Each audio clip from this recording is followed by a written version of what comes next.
Hey everyone, welcome back to TED Stock Talk. Today I want to do another video on CPI.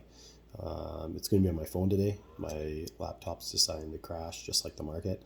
So you'll actually might get some better video and audio quality if you can believe that.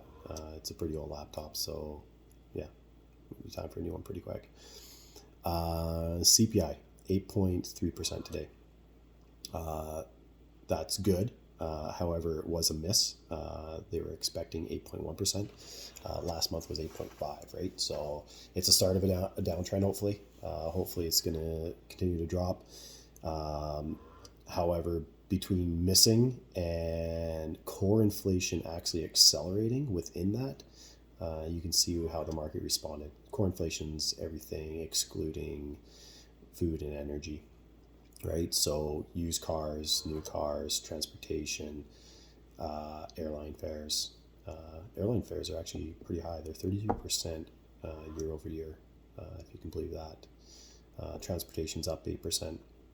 So these are the things pushing core inflation up. Last time we saw a 0.3% increase, however, in overall inflation was last August. So that's incredibly positive. 0.3% is not out of the ordinary. However, usually it's mixed in with 0.2s, 0.1s, negatives, 0.1, negative 0.2, right? To keep your overall inflation levels like around that 2% that the Fed likes. So we could continue to see a still tightening from the Fed. No idea whether they're going to roll out 0.25, 0.5, 0.75. I'm going to bet 0.5. They'll probably just keep it as a status quo. As there is the start of a deceleration, they're not going to want to put too much pressure on for recession fears, as well as, they're kind of fighting all these other forces at play, like the Ukrainian war and lockdowns in China, right? So those are putting tons of pressure on the supply chain. So it's really easy for them to come out too heavy-handed because once those turn around, the last thing they're going to want to do is have to go the opposite way. So I think they're going to be pretty even-handed. I think they're probably going to do 0.5%. But yeah, that means another month of a struggling market because barring an end to the Ukrainian war or positive news for production in China happening, we're going to continue to see these struggles pushing up inflation numbers unless people just stop spending money, which I don't see happening. We're coming out of lockdown.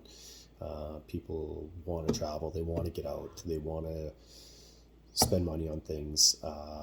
There's lots of jobs out there. There's lots of money out there. So I think it's going to be that's the thing that's going to cause the demand to stay quite high. So until we see things that are causing supply to increase, it's going to be a struggle. However, like I talked last time, year over year comps. So next month on June 10th, when they come out with May's numbers, it's going to be really interesting to see how it comps against the previous year because there wasn't a big acceleration from April to May. So we'll see as again into June. So the next 2 months, I think it's still possible we could see a decrease just because of what it's comping against. And, that is a bit of a positive catalyst. And, hopefully the Fed kind of restrains themselves here. So I'll wrap the video quick here. I did just want to say a quick comment about Tenet. End of the month, Q1 earnings. Most people know that if they're following Tenet. What does this mean for Tenet? Well, let's hope we get into more of a flat market or a market where the Fed's not being so aggressive or hawkish, because that's going to loosen up the purse strings of some of these big institutions, right? So we know Tenet reports once per Q1. They're going to be well into Q2 at that point. We're looking for that TSX uplist, and then they're going to be looking for capital. And that capital is going to be a lot easier to get if interest rates aren't rising substantially, right? If the Fed starts doing crazy stuff to battle inflation, like 0.75 hikes, that capital is going to be a lot harder to get. So we kind of want to see a 0.5, 0.25 continue for the rest of the year. We want to see inflation continue to decrease, and then that's going to be good for Tenet. One thing for sure, the institutions are not going to want to miss the ride back up when this all turns around. At some point, this is going to turn around, right? No one can predict when.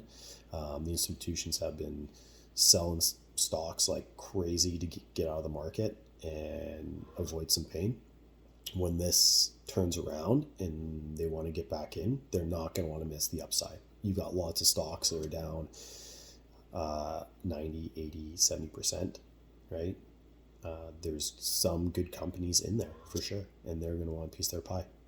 Tenet's a fast growing company that is on the verge of profitability.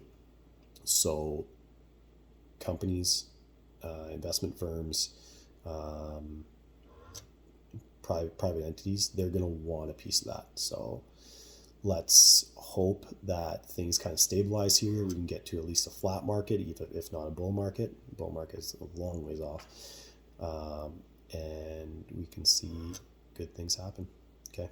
Anyways, that's all I want to talk about today. Quick and dirty on my phone. And have a good one, guys. And hopefully I'll talk to you again before the weekend.